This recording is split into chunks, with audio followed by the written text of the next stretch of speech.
Hello everyone and welcome to another top 5 records video, and in this video I'm going to be comparing 3 different versions of Metallica's beautiful, brilliant Master of Puppets album. I'm going to be comparing a 2022 Blackened, I think I pronounced that right, Blackened Remaster, or as the hype sticker says, Obey Your Remaster. I'm going to be comparing it to a first 1986 Canadian pressing with a very nice thick cardboard sleeve, and to a first US Club Edition. So which of these 3 Master of Puppets will be the best sounding? Now, I started my quest for this album basically looking for an original a couple of years ago, but it was so tough to find an original, and the copies that I did find, old ones, were very expensive first British pressings. Now, I did not read good comments about those first British pressings, so I thought, am I gonna pay $50 for a beat of bad looking scratched pressing of this record? Because most of these pressings are in a very bad shape. They were bought by teenagers and did not get a very careful handling.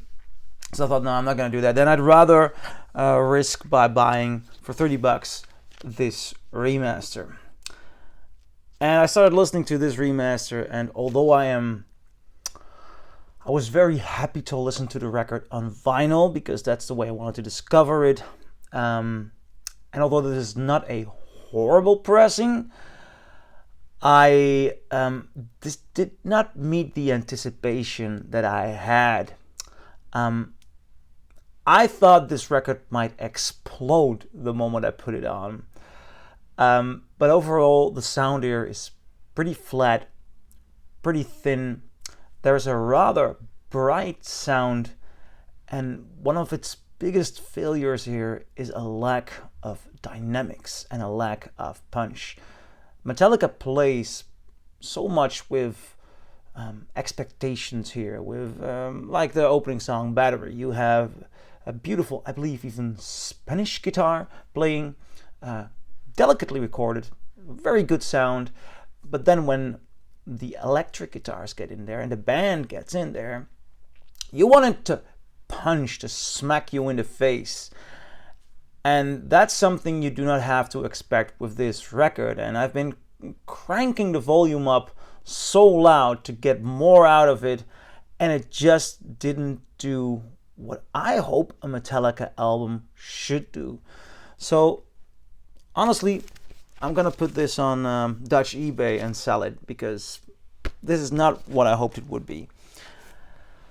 Started looking for a different copy here in Amsterdam. I was not lucky for years and years and years. I even asked some record shops, if you find an American one, tell me, I'll pay for it. I really want to experience this record in a good way. Now, about a year ago at the record fair in the Brabanthalle, I did find this. A Canadian 1986 pressing from a German vinyl stand. It was, well, I think pretty expensive, 80 euros. Though the Discogs value is, I believe, even somewhat higher. Also, in Discogs, you always should look at what is the quality of the vinyl itself, and well, the seller says it's near mint. I'd say near mint minus, but I'll share a bit of it. It's in a very, very good condition. It has a beautiful, relatively thick cardboard sleeve, and with relative I mean relative to the time of its release, because the 80s do not have great cardboard sleeves. The vinyl here on the nice Elektra label is in a good shape. You can call this near mint, and for this record in this shape, $80 is not a lot of money. Still, I think it's a lot of money, because $80 is a lot of money. Mastering wise, this has the Sterling Direct Metal Mastering, so DMM in the dead wax. So basically the Canadian vinyl has the American dead wax, which is interesting. What does it sound like? It has a lot more body than the Blackened one.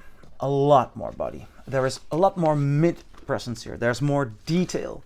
Overall, there is a lot more power, more dynamics. This pressing really is much more powerful. It doesn't sound nearly as bright, and it has a lot more punch. Does it have the amount of punch that I was looking for? No, not that. I hoped this record would really blow my mind, but it's not the experience I had with, for example, the European pressing of Ride the Lightning, which has stunning details, beautiful dynamics, and perhaps that record is just recorded in a different way. Nevertheless, great pressing, solid quality, so much better than the Blackened one. If you find one of these direct metal mastering stampers, because clearly these are the American stampers, go ahead, buy it, and you'll be lucky. Yet I kept searching. I read someone online who said that the best pressing out there is the Club Edition, the 1986 Club Edition. And about a week ago, I was so lucky to find this in Los Angeles on a, how do you say it, on a market, on a fair, at a record seller. And this is the Club Edition with the white, where a barcode should be there. It's just white. It's in near mint condition. Also, that is stunning. And these go for about, in this condition, for about $300, but I paid $115 for it, which is, I mean, lucky day. Still a lot of money though. Here we have the vinyl itself, near mint, with on the Electro label, and the dead wax is almost the same as the Canadian one, with a difference. There are some scratches through the dead wax here on some numbers.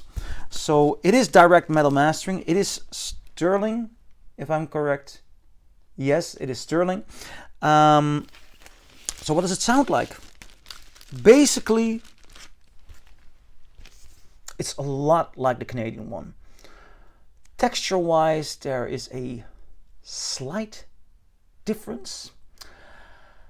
I also have the idea that this was pressed before the Canadian one. It sounds slightly fresher in that there is a little bit more detail.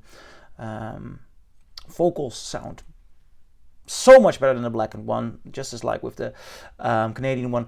Basically, this is the same mastering, I believe, only a slightly fresher pressing. Now, is that worth hundreds and hundreds of bucks?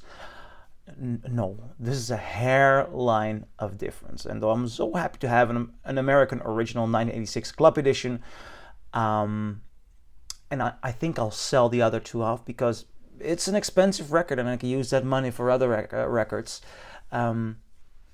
If you find a Canadian one, or if you find just one with direct metal mastering Sterling, be happy. Be happy to go into so much length as you can see on Discogs, because they are expensive, to find a Club Edition. In my opinion, the difference is not that big. So I'm curious, what do you think? Do you agree? Do you disagree? Leave a comment below, and I'll see you in my next video. Bye.